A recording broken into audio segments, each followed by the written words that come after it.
Et bim, on se retrouve du coup pour ce deuxième vlog et on est à Meaux.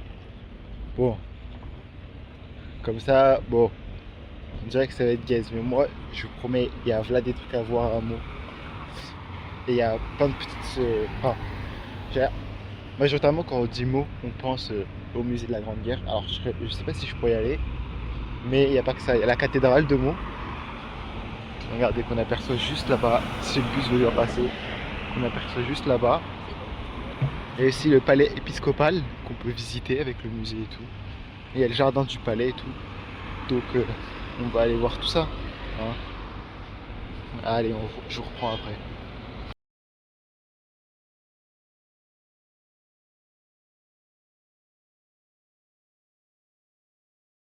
Bim. On se retrouve devant le big hôtel de ville. Il est bien grand de la ville de Meaux. Déjà, il a été inauguré en 1900, donc en vrai, il est assez récent. Et il se trouve là où il y avait l'ancien château des comtes de Champagne. Donc voilà, ça c'est le petit hôtel de ville pour la petite info. Et voilà, il n'y a pas d'autres infos à donner dessus. Maintenant, je vais continuer ma petite route. Hein. On va aller dans le centre-ville. Allez, go.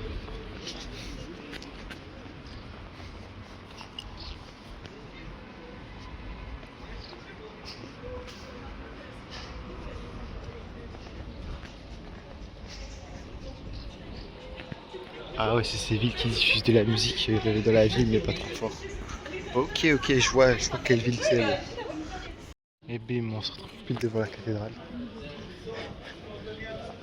Déjà, ça me foudroie parce que dans la rue principale, là que je viens de faire, il y a au moins 4 kebabs et 4 trucs de street food poulet. Ça me foudroie et j'ai l'impression qu'il y en a plus que à Paris. Non, j'abuse, j'abuse. Et voilà, devant la cathédrale. Et comme d'habitude, hein, vous connaissez le refrain. On va aller visiter ça et on va voir ce qu'il en est. On se retrouve dans le jardin à Bossuet. C'est le jardin juste derrière le palais épiscopal qui est juste là. Mais bon, je vais pas y aller tout de suite parce qu'il ferme dans 20 minutes. Donc avant, ça va aller visiter du coup le musée de la Grande Guerre. Alors je vous ai dit que j'étais pas sûr de le faire, on va aller le faire. Puis en vrai c'est assez bien desservi par les RER. Vous voyez, petite ville du 7 bien desservie par les RER. Là on voit la cathédrale de côté et tout. Dites-vous, j'ai mis à peu près pour venir avec RERD, Transilien P, etc. J'ai mis, allez, je dirais une petite 1h40. Donc ça c'est le palais épiscopal. 1h40. Là-bas je sais pas ce que c'est. Mais c'est assez stylé. Je pense que ça doit être une autre partie du palais épiscopal. Et voilà. Mais on va revenir ici après. Maison du bris de mots. On va aller acheter du bris. Mais du coup, on retourne là-bas et on va commencer à se diriger vers le musée de la Grande Guerre. Et je vous reprends en chemin. Ou peut-être qu'on se retrouve directement là-bas. Hein, on dit comme ça. On se retrouve devant le monument mort de Meaux. Petite particularité déjà, je sais pas si vous voyez, mais en fait, il a été construit en 1889. Donc avant la Première Guerre mondiale, logiquement. Et en fait, c'est aussi pour honorer la guerre d'Italie de Napoléon III, la guerre du Mexique de Napoléon III, la guerre de 1870, donc il y a le lion de Belfort, parce qu'ils ont participé au siège de Belfort, au pied d'une colonne corinthienne, attention.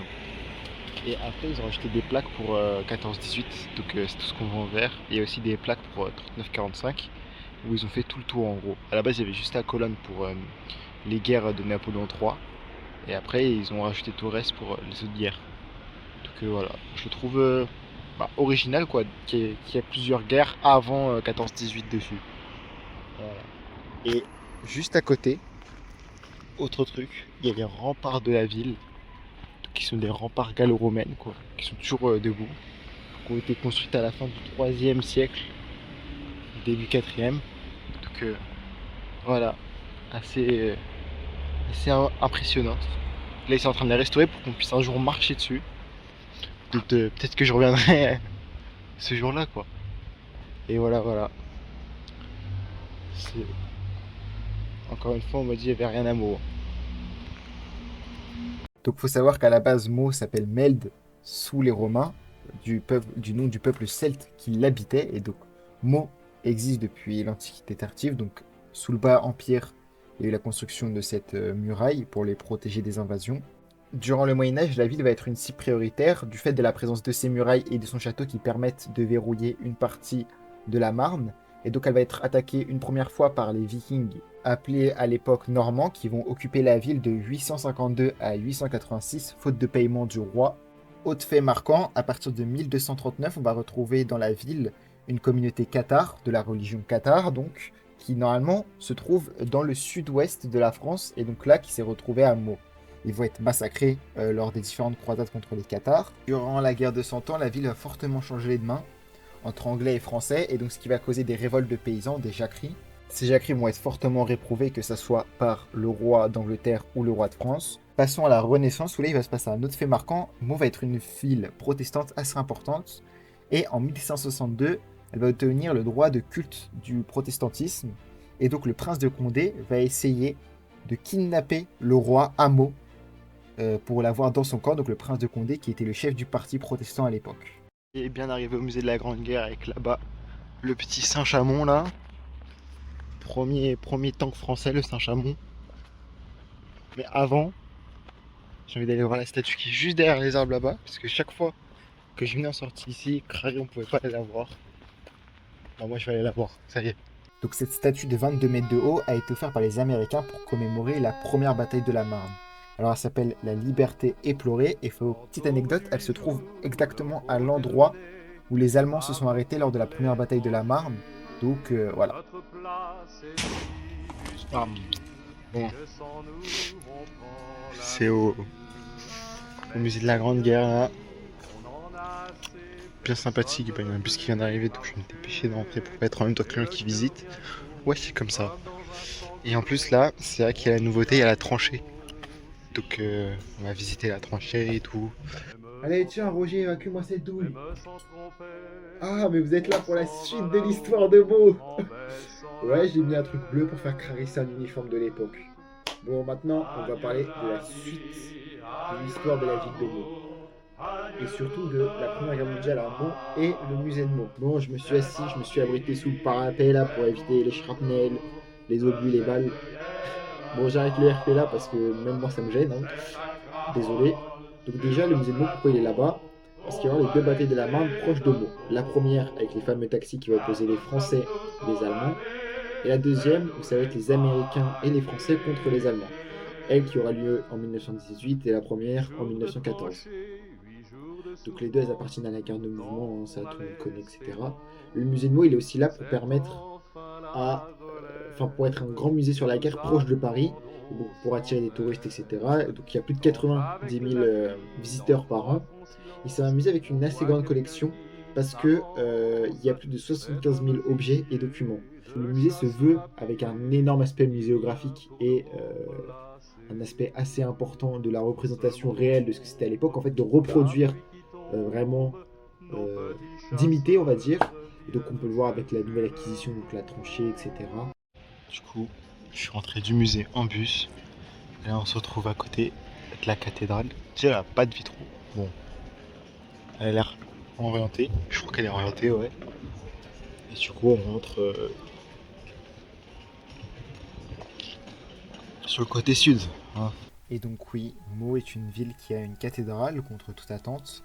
Et donc c'est la cathédrale Saint-Étienne de Meaux. Ce n'est pas une cathédrale très grande puisqu'elle mesure seulement 85 mètres de long. Et sa construction a duré plus de 350 ans. Elle a commencé en 1175 et s'est terminée approximativement en 1540. Donc c'est une cathédrale qui appartient au style gothique, avec quelques parties de gothique flamboyant, mais tout le reste c'est du gothique classique. Donc la cathédrale fut voulue par le comte de Champagne, Henri Ier de Champagne, et sa femme fut notamment enterrée dans la cathédrale. Donc du fait de la construction très longue, la cathédrale dut être reconstruite en partie dès 50 ans après le début de la construction, du fait que les fondations étaient mal faites et donc que la cathédrale commençait à s'affaisser. Une nouvelle campagne de construction va être décidée en 1266 par Jeanne Ier de Navarre, qui va se marier avec Philippe le Bel. Et de ce mariage, les terrains où se trouve la cathédrale vont tomber dans le domaine royal, ce qui va accélérer sa construction. Mais encore une fois, à cause de la guerre de 100 ans, la construction va être encore une fois arrêtée et ne pourra être achevée que en 1540. Mais dès 1562, donc 12 ans plus tard, les protestants vont piller et endommager la cathédrale. Mais elle va être rapidement remise sur pied jusqu'en 1808 où elle va prendre la foudre et à peine 10 ans plus tard, un magasin de poudre noire va exploser juste à côté, ce qui va l'endommager. Donc de 1839 à 1894, elle va être restaurée. Donc la suite de l'histoire de la ville de Meaux va se passer dans le palais épiscopal. Là, on est dans le jardin. Le palais épiscopal, c'est là où va être logé l'évêque. Et donc l'évêque le plus connu est Jacques Bossuet. Il est né en 1627 et mort en 1704, donc il a servi sous l'Ancien Régime. Il devient prêtre à partir de 1652. Et ce qui va le faire remarquer, c'est qu'il va prêcher devant la reine de France, Anne d'Autriche.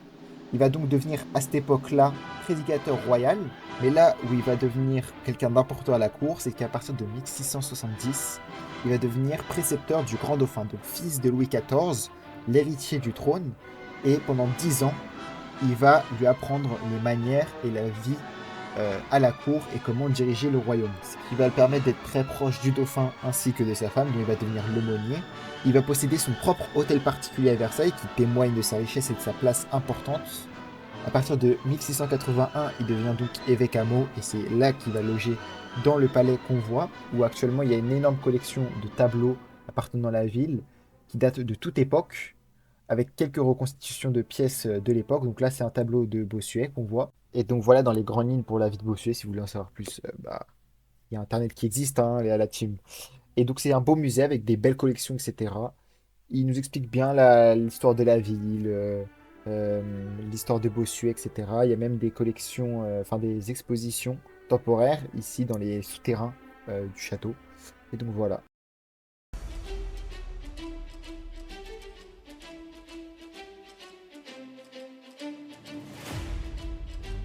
Il est le 6 septembre et on se retrouve encore à Meaux. Pourquoi? Parce qu'aujourd'hui, c'est reconstitution historique. Donc il y a eu un défilé dans la ville.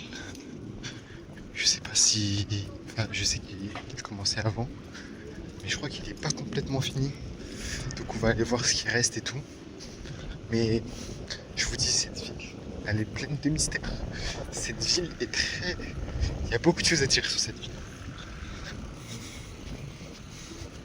Là, je vois, il y a les 22 là-bas, là. On va aller voir ce qui se passe. Et donc là, ça vient d'arriver. Je pensais pas y avoir autant de tentes. Mais ça veut dire que ça va être le feu. Tout le parc est rempli. Ouh là là là là, ça va être le feu de Dieu. Même là, il y a des mecs qui se jeanent et tout en costume. Petite masterclass qu'on va voir aujourd'hui. Là, ce qui est très drôle, c'est que vous avez un vrai régiment de l'armée. C'est le 8e régiment de transmission. Il faut savoir que c'est le seul régiment en France qui utilise encore des pigeons. Donc là, ils sont venus avec leurs pigeons. Ils sont utilisés. C'est la seule armée au monde à utiliser des pigeons, l'armée française.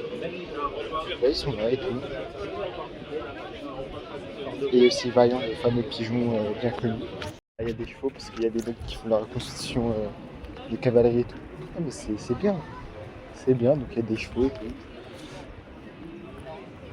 Bon, là, il y a la croix. Il y a les secours. La croix blanche. Je connais pas trop ça, la croix blanche. Mais tranquille, tranquille. Et on va aller voir les wagons que j'étais pas allé voir la dernière fois. Donc là, il y a les 2 wagons qu'ils ont achetés. Ça, c'est pour les munitions. Et ça, pour tous les autres trucs. Même les hommes, ça. Ça, c'est un char qui roule, qui a été reconstitué, enfin, qui a été reconstruit et tout. Donc assez stylé. Ça, c'est les ambulances. Donc on en a vu une ce matin, enfin, au loin. Et il y a tout le village et tout. Là d'ailleurs il y a un soldat allemand qui mangeait avec un soldat français et tout. Et il est en production du poids, etc. C'est assez sympathique, hein. Je vais continuer, mais c'est grand et tout. Donc c'était un week-end de reconstitution à Meaux le 6 et 7 septembre. Donc là on voit les DJ se venaient avec leur voiture d'époque. Donc là pour reproduire les taxis de la Marne. C'était assez bien. Il y en a beaucoup qui sont venus aussi avec leurs chiens pour reconstituer. J'étais choqué. Crare et le chien, ils l'ont ramené comme ça, là. Il y avait beaucoup de stands qui représentaient plein de choses différentes parce que c'est des associations qui viennent et qui se mettent là. Donc là, par exemple, il y avait une infirmerie avec un médecin et tout.